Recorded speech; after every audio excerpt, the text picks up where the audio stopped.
then went from calculating the standard error, knowing what standard error is based on these population standard deviation, to using that to create confidence intervals. And the confidence intervals were basically the mean of our sample plus or minus the value of z, the number of standard deviations. We use z because we know the population standard deviation, so we have a lot of confidence in what the standard error is. Plus or minus, for a 95% confidence interval, 1.96. Of course, if we don't want to be as rigorous, we might use 1.64, which is a 90% confidence interval, or 2.58, which is more rigorous, which is a 99% confidence interval. That affects that, and this we multiply by the standard error, which we know pretty well. That's what we're using these z-scores. The z-scores are, if we take a look at the normal distribution, the standard normal distribution, we know that for our samples, 95% of our samples are going to fall within 1.96 standard deviation below the mean and 1.9 standard deviation above the mean. That's all, and we're 2.58 if we want our confidence interval to be wider and represent 99% confidence, etc. Okay, all this is based on the fact that we know the population standard deviation. When we don't know the population standard deviation, we don't have that much confidence. The only thing we know, instead of knowing, we don't know the mean or the standard deviation of the population, all we know is the mean of our sample.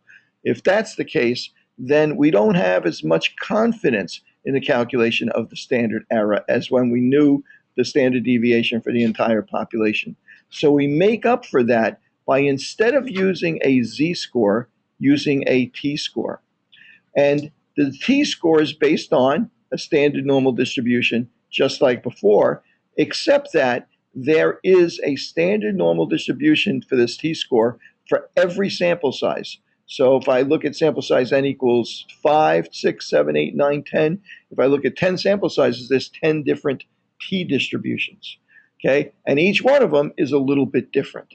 Well, they're all wider than the normal distribution is. So all of them, because we want to make up for that level of uncertainty, if the sample size is, say, 10, right, then I might have, in this distribution, in order to get 95%, capture 95% of the possible outcomes for the mean or for the population mean, I would have to, instead of being 1.96 above and below, I might have to be 2.1 standard deviations above and below. And if the sample size were 5, it might have to be 2.5 and 2.5. And if sample size was only 4, it might be like 3.1 and 3.1. And since it would be impractical to have a distribution, two tables, like we do for the Z table, we have those two tables. If we had to do that for every sample size that we might have, then we'd have a book of T tables instead of a textbook, right? It'd be gigantic. So instead of doing that, we use a summary of all these different T tables. Okay, and T table. Okay, let me get to it. And this summary of these T tables looks like this. And you've seen it before. Okay, and now, so instead of seeing all the possible numbers like the Z table, if I wanted to know what's the probability of getting a value smaller than a z-score of 1.2 standard deviations, I would go to the Z table, which I got back here, look up 1.2. Something happened again? Okay, yep.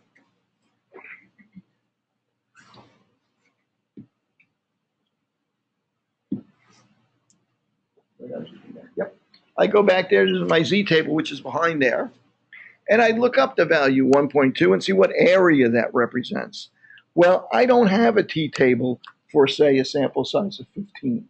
So I can't do that anymore. I can't give you a probability that I would get an outcome that big or smaller, or that big or bigger for what the z-score is, like I could with the z-score. Instead, I can only tell you whether or not it's bigger or smaller than the t-score that I need. So I can get this bigger. than the T-score that I need to give me a 95% confidence level. All I know is that these numbers represent, instead of 1.96, they represent, for sample size of 17, they represent how big my T-score has to be in order to know that I have less than a 5% chance of being wrong. In other words, not being in that middle 95%, being outside of that, and probably not being really part of that distribution, or equal, to have those means equal. So I now have this to tell me what my decision is about rejecting or accepting the null hypothesis, instead of having the Z table. When I had the Z table, I could tell you precisely what the probability is. Like for 1.96, the probability of being wrong on one tail, on the left tail, is 2.5% if it's bigger than 1.96, my Z-score.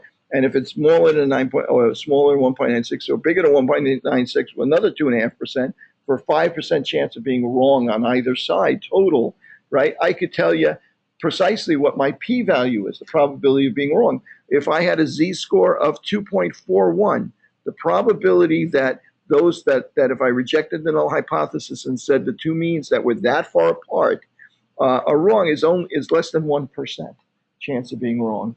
On one tail, double that for two tails, 1.6%, right? So remember, that's always one tail. We usually do two-tail tests. So the Z-table allows me to calculate a p-value. That's a different p than the p that we use for proportion. We just happen to be using the same letter, but that's all they have in common, is they're the same letter. The p I'm talking about now is a probability of being wrong if you reject the null hypothesis. Okay? And you want that to be less than your acceptable level of being wrong, which is alpha.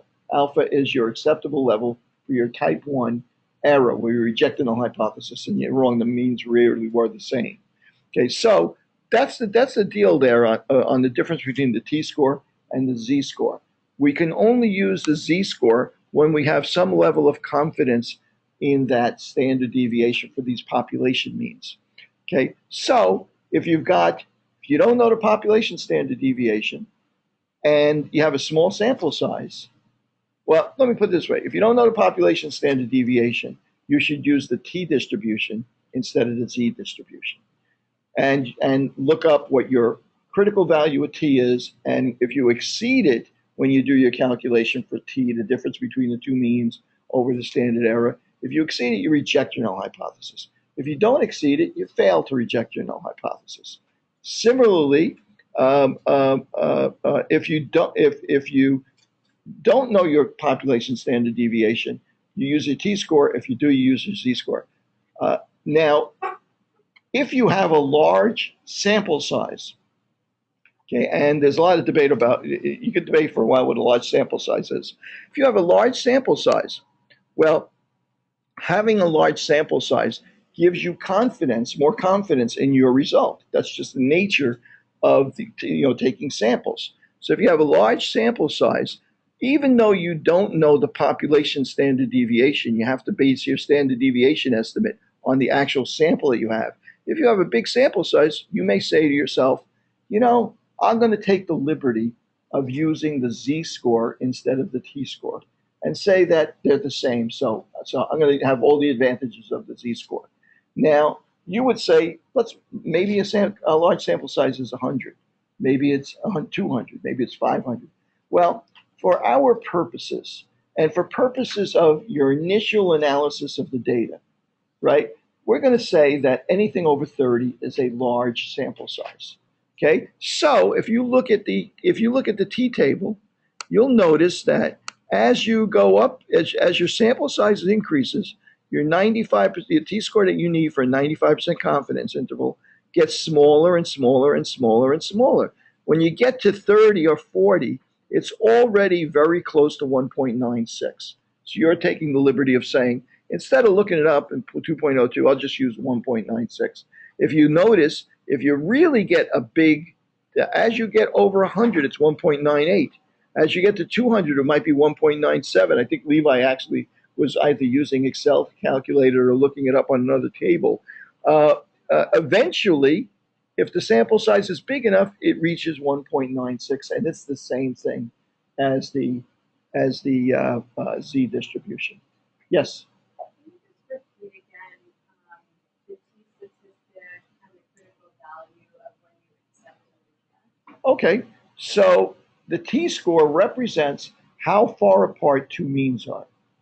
If the standard error is 10, right? And the mean blood pressure for women is 80, and the mean blood pressure for men is 100. How many standard deviation apart are those two means? 2, right? Okay, so the two standard. Let's say I know the standard deviation for those populations. All right, then I can use the z-score.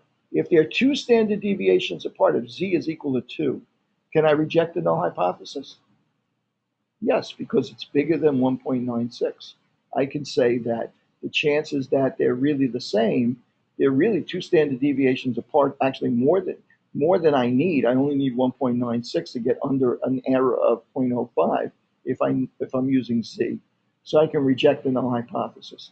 Let's say instead that it was a small sample size, and it was a sample size of say 25, and I need to exceed the value 2.06, the critical value of T for 95% confidence, right? I have to exceed that. Well, now that same problem, if I have a 2 for my t-score, because I don't know the population standard deviations, and I calculated that if I have a 2 and my t-score tells me I need a 2.06, my critical value of T is 2.06, they're not far apart enough for the t-score in that situation, so I fail to reject my null hypothesis. Okay. Does that kind of make sense? Right? That's how we're using this t-score. If we're using the z-score and often we're using it at the level of alpha equals 0.05 or 95% confidence, then I'm just remembering 1.95 or 1.96 all the time. I'm using that for the most part. When I'm using the t-score, that critical value that I have to exceed to say that they're far enough apart to reject the null hypothesis, that number's a moving target. It depends on the sample size. And you look it up by looking up your t-table. Of course, I took a little bit of liberty there. It's really listed as degrees of freedom, which is the sample size -1. But it's the same deal, right? For 30, you would just look up 29 degrees of freedom, and you would have to exceed a t-score of 2.045 to reject the null hypothesis. Yes?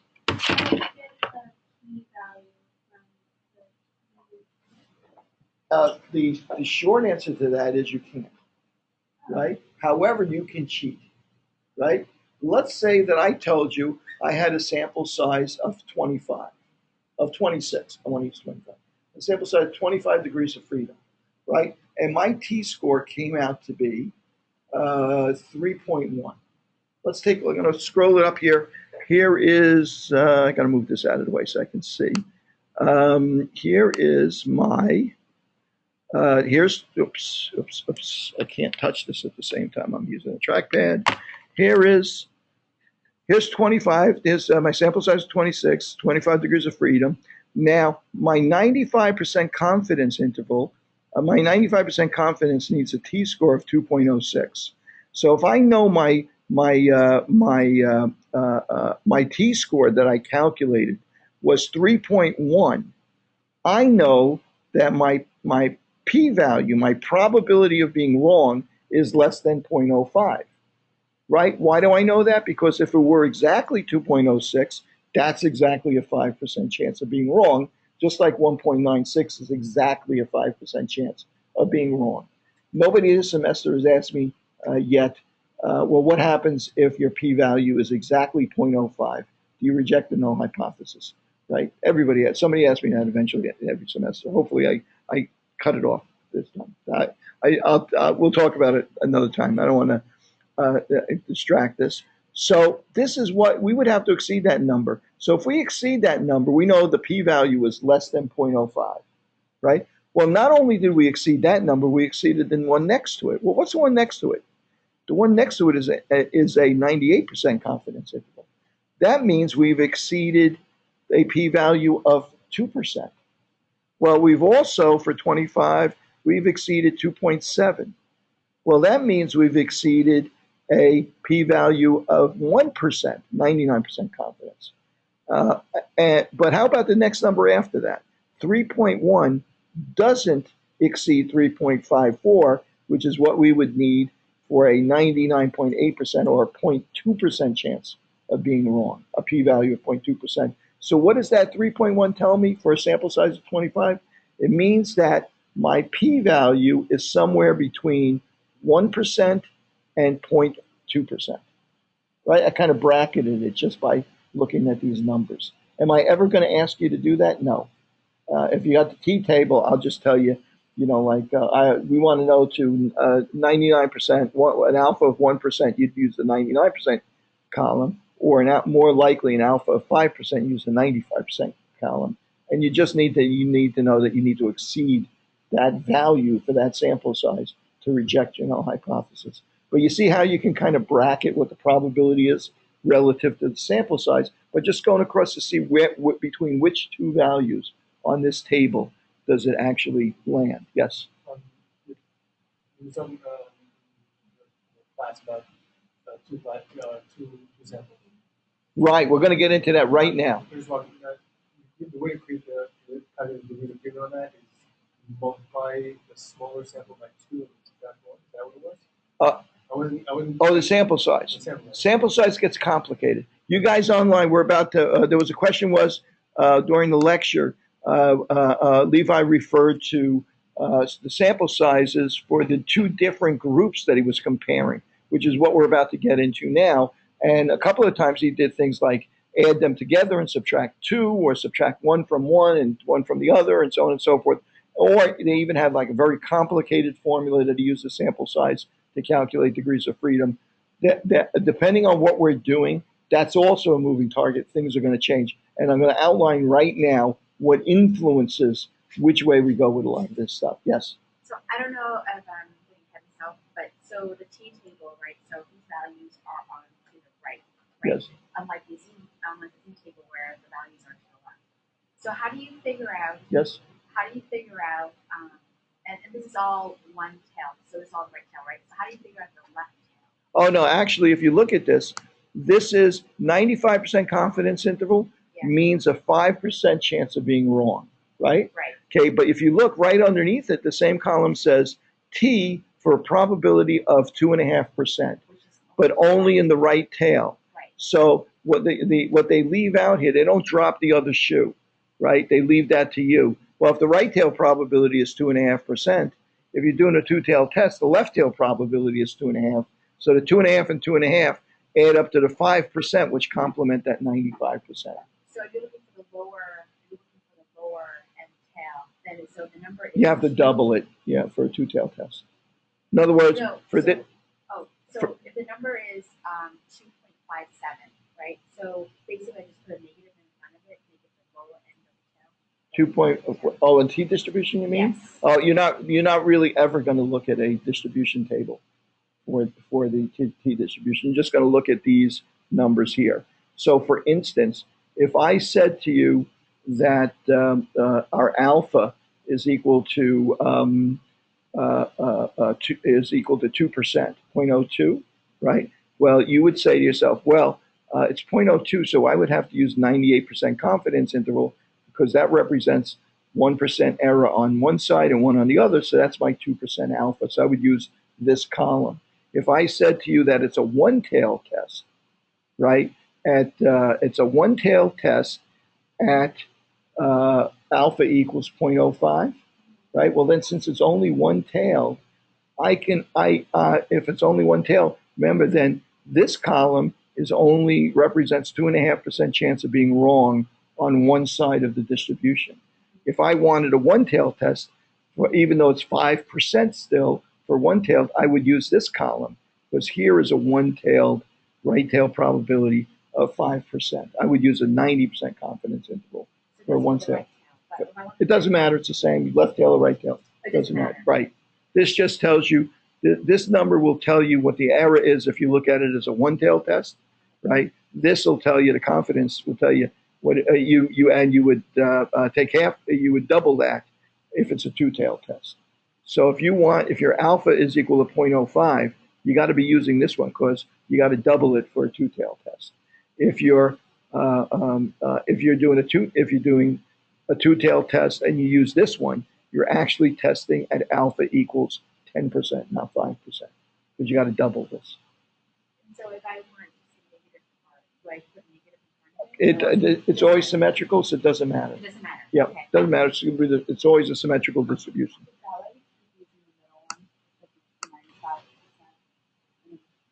No, we use 95% because 95% confidence is kind of the same thing as risking a 5% chance of being wrong, right? And we use that because by convention, many studies target a statistical significance of 5% chance of being wrong.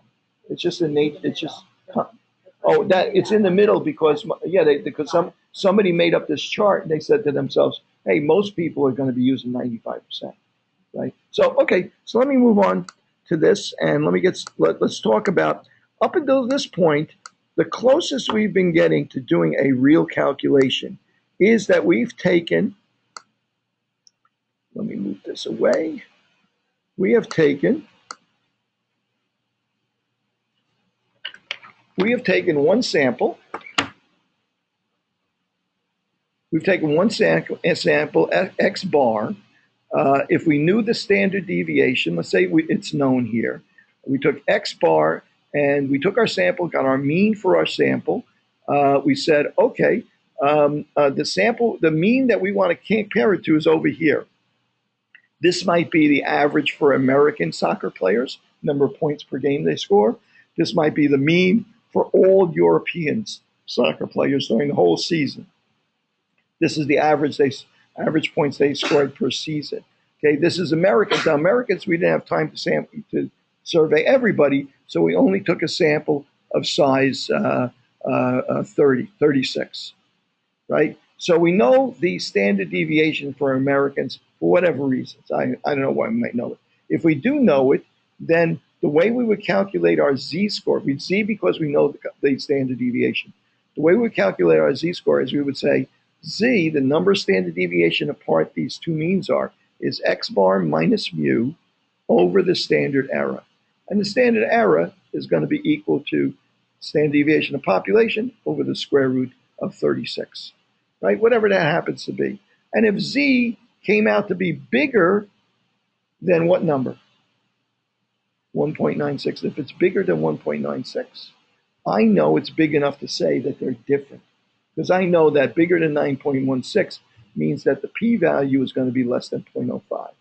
I could, if I got a z-score of 2.19, I could actually look up what that area under the distribution is using the z-table and say, oh, well, it's not only is it less than 0.05, but it's actually equal to 0.037. I could look at it, half on one side, half on the other. I could actually look up that p-value or probability of getting an outcome that far out in the extreme. Okay, so now, if I didn't know the population standard deviation, what would I have to use instead? I got to use the t-score instead. So now I got t is equal to x bar minus mu over the standard error. And how do I calculate my standard error? I still do it the same way. I only have one sample here. I don't have two samples. The only thing I know about the standard deviation of the population is the standard deviation S of my sample. I use that instead, S over the square root of n, square root of 36, right? And I calculate my t. I calculate that. Now I have less confidence in what this value is than I had before. So I use my t-score. So now if my sample size is 36, I calculate my t-score. Let's say it comes out to be 2.27, my t-score. How do I know whether that t-score is big enough or not? I go to my t-table.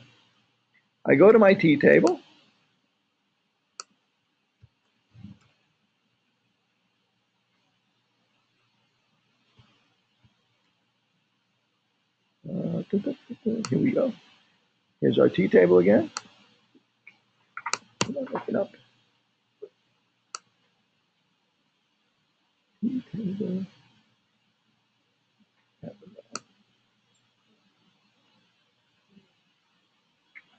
Where'd it go?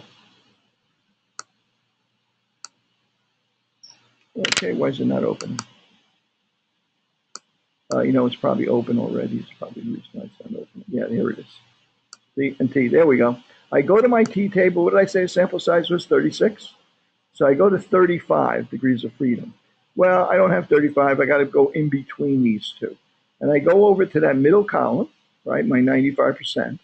And I go to 35, roughly 35 or 40.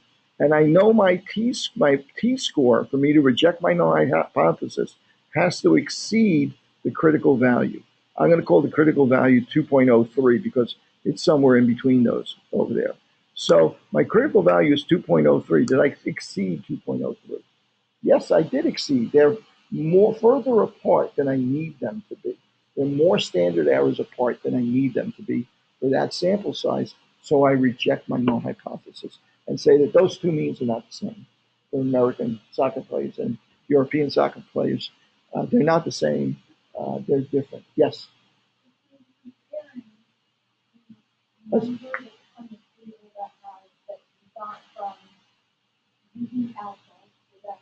Yes, using 5%. Yes. Yes. Exactly. Actually T, because if Z I would just use 1.96. Yes. So why do you need to ever Oh, that's a good question. I was just asked, why did we ever calculate the p-value at all? Well, the reason we calculate the p-value is that it's nice to know that our chance of being wrong is less than 5%. But it's even nicer to know what it is exactly. In other words, it's certainly more significant to us, if I can use that word again. It's more significant to us if I can say, gee, the chances of us being wrong if we reject the null hypothesis is less than 1% versus if it's less than 5%, right? It helps to know what the level of error is. The t-test, it's harder to quantify that beyond yes or no. With the Z-score, it's really easy to quantify it because you just got one table to look it up on. Yes? If you don't have any population information, you can't obviously. No, we don't need. We need to. Right in this example, we're calculating the mean, the known mean for a population against a sample that we took for another population. That's what we got a sample for one group, but we got a known mean for the other group. This is called a single sample t-test. If I, let's say, run a survey of population, well, how many, and I want to know how many tests, how many surveys I would have to administer. Very interesting. Very interesting. That is something. Remember, we talked about something called type 1 error, type 2 error, and we said alpha is equal to the probability of being wrong if you reject the null hypothesis. Beta error or type 2 error is the probability of being wrong if you fail to reject the null hypothesis. In other words, they are different, the two means, but you don't have enough evidence to prove it. Beta, if you have a large beta, it means that you have a good chance of missing a significant difference between two means. A small beta means that you have a small chance of missing it. And it's related to the difference between the two means and the sample size. There's something called power. And power is 1 minus beta. Power gives you the likelihood of your catching a difference if there really is a difference. So you want to minimize your beta error, which increases your power and makes it less likely that that's going to happen. And how do you do that? Well, one of the ways you do that by increasing your sample size. And there are calculations that after the exam, I'll show you and demonstrate to you calculations where you can actually calculate and try and see if you can't calculate an optimal sample size to help you figure out how big a sample you need to do a study before you do. Okay? So we're not going to be pressed on that. Not for this test, but we'll talk about it later on. It may be something that you might want to consider when you do your project. If you're going to do, something on, if you're going to collect some data on your own. But there actually is calculations for that. Okay, so now let's get started on what we're focusing on now. What we're focusing on now is, in reality, we're not usually taking a sample and comparing it to a known population mean, because very rarely do we ever know any known and really know the mean of any population or the standard deviation of any entire population. Usually we're in a situation where we're comparing one group to another group and we're taking a sample of both groups. Okay, so let's take a look at a few ways that might happen. I'm gonna set up a quadrant here. Okay, like that. Okay, first of all, we could have two samples where we're trying to see if the means are different, right? Two samples, are the means not equal to each other? Are they different? Okay, well, one condition that I have there is that, well, see, I got one sample, the mean is going to be X bar 1. Another sample, the mean is going to be X bar 2. I might not have the same sample size. This might be sample size 1.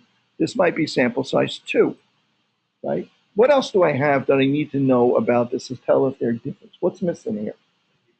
Standard deviation, right? What the variability is of these two groups, right? So I got a standard deviation for this group and a standard deviation for this group. Okay, well, I'm going to do the same thing over here, same as over here, right? Two sample means, right? Means of two samples. Okay, we want to know if they're different or not, except in this one, I'm going to say that the standard deviation of one group is equal to the standard deviation. They both have the same standard deviation, or they're so close together when I calculate them, I'm willing to make the assumption that the standard deviations are equal. On this group, I got exactly the same thing, x1, x2, n1, n2, standard deviation, 1 standard. But let's say that in our case, we found that the standard deviation of group 1 is like 10, and the standard deviation of group 2 is like 25. Well, gee, they're different, right? So the other situation we can have is that standard deviation is not equal, one's not equal to the standard. They have different standard deviations. So you can have equal variances in your two groups or unequal variances, right? So we can come up, that's two possible ways that we could wind up with two numerical samples, two means that we want to compare, that we might have to treat them differently. What other kind of studies where we're sampling two groups? What's another situation where we might sample two groups, but it's not a mean? Didn't come up tonight, came up before. How about proportions, right? Like the percentage of people that have health insurance in Montana, right? The percentage of people with health insurance in Montana versus the percentage of people that had health insurance in Oklahoma, right? Say I want to do those two. I don't want to survey everybody in the state, so I do a phone survey and ask them on the phone. And this one comes out to say be 0.6, 60%. This one comes out to be 70%. Now, there's a certain amount of chance in here, so I need to quantify whether or not they're different enough, those two p-values. So now this p-value is one mean. I'm treating it kind of like it's one mean, and the other p-value is the other mean. I got to see if they're far enough apart. Okay, so now, remember with p-values, proportions, we only work with the z-score for proportions. Anybody remember why? Because one of the rules with proportions, we're always going to use a sample size bigger than 30. And we're always going to use a sample where both the have insurance and don't insurance, both halves of that proportion are over 15. So almost by definition, you're going to be over 30, right? So we're going to use large sample size there. So in that case, I'm saying to myself, gee, I'm going to use a z. So now I have a mean here and a mean here, and now I got to calculate a standard error. And if I calculate the standard error, now I can say P1 minus P2, right? Montana versus P Oklahoma over the standard error, however I calculate that. And you remember, if we weren't working with one proportion for the confidence interval, it was P times 1 minus P over N, and take the square root of it. Well, it's going to be a little more complicated now because we have two different proportions.